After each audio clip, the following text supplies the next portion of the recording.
제 설명을 한번 좀 차근차근 잘 따라와 봐 주시죠. 어제 법정에서 이런 일이 있었어요.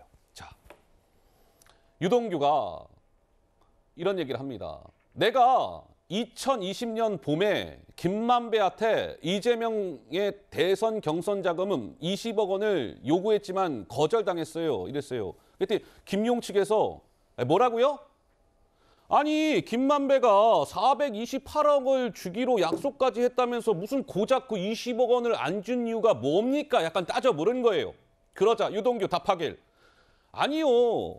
김만배가요. 대선 전에 돈이 잘못 나갔다가 걸리면 전체가 위험해질 수 있다면서 거부한 겁니다. 그래서 저 20억을 김만배가 안 준 거예요. 뭐 이렇게 얘기했어요. 그래픽 돌려보죠. 김용 쪽에서 또 이렇게 유동규한테 약간 따져 물어요. 아니 2020년 7월에 이재명 대표는 선거법 위반 관련해서 재판을 받고 있었어요.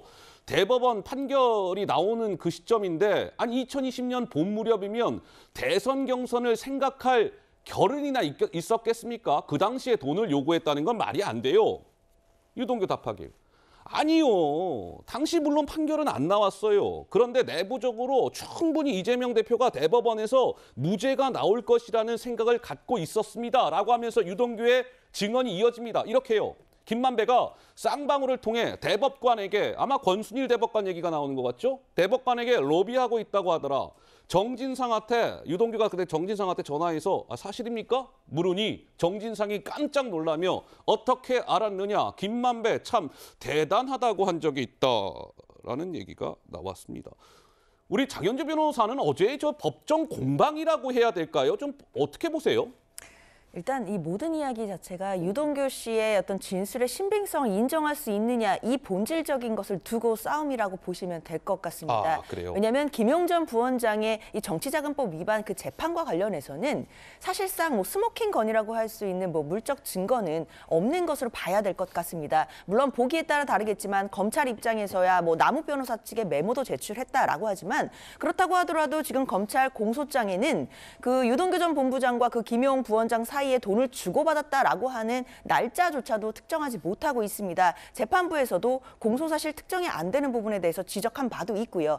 그렇다고 한다면 결국에 이 재판에서 가장 중요하게 다뤄지는 것은 유동규 전 본부장의 진술일 것입니다. 그럼 그 진술에 신빙성이 있느냐가 중요할 것이고 그 진술이 작년 9월경에 이제 심경의 변화를 일으켜서 굉장히 많은 변화가 있게 되는데요. 재판부도 그 심경의 변화가 있게 되는 의도 그리고 그 당시의 상황에 대해서 많이 지금 질문을 하고 있는 것으로 보입니다. 네. 질문을 재판부가 하고 있다는 것 자체가 유동규 전 본부장이 진술을 바꾼 것에 대해서 과연 이 사람의 진술을 믿을 수 있을지 신빙성에 대해서 따져 묻는 것인데요. 사실 2020년도 2월경에 20억을 지금 뭐 요구했다 뭐 이런 이야기들인데 2020년 초라고 한다면 뭐 이재명 대표가 당시에 뭐 공직선거법 위반 재판받는 것 뭐 이걸 떠나서라도 2020년이면 대선 경선과는 너무나 먼 시점인데 그때 갑자기 20억을 요구했다라는 부분도 사실은 일반적으로 납득하기가 어려운 것이고 그리고 대법원에 뭐 쌍방울을 통해 로비하고 있다는 얘기도 김만배 씨를 통해 들었다라고 하는 전언에 불과하기 때문에 사실 김만배 씨가 이 부분에 대해서 어떤 이야기를 할지에 따라